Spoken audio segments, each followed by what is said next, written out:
તો આ તરફ શાળા પ્રવેશ ઉત્સવની શરૂઆત થઈ રહી છે, તેને લઈ અલગ અલગ પ્રતિક્રિયા પણ સામે આવી રહી છે।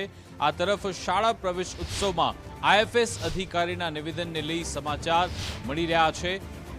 દારૂબંધીના નિવેદન પર હવે એમએલએ અભયસિંહ તડવીએ પ્રતિક્રિયા આપી છે। જિલ્લામાં આવો કોઈ વિષય ચાલતો જ નથી તેવી વાત પણ અભયસિંહ તડવીએ કરી હતી।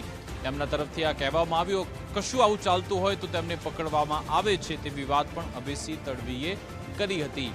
કાયદો અને વ્યવસ્થાની સ્થિતિ ખૂબ સારી છે તેવી વાત પણ એમએલએ અભયસિંહ તડવી તરફથી કરવામાં આવી હતી। અધિકારી દારૂબંધી કુપોષિત બાળકોને લઈ નિવેદન આપ્યું હતું કે અમે હું આખા વિસ્તારમાં ફરું છું। જિલ્લાના ડીએસપી એમની નિગરાની હેઠળ આવું કોઈ વિષય ચાલતો નથી અને ચાલતો હોય તો પકડવામાં આવે છે। એટલે કાયદો અને વ્યવસ્થાની સ્થિતિ સારી છે। સારો વિષય મૂકીએ, સારું ધ્યાન આપીએ, સારી લાગણી કરીએ, આ ભાવિને આપણે આગળ વધારવાનું છે।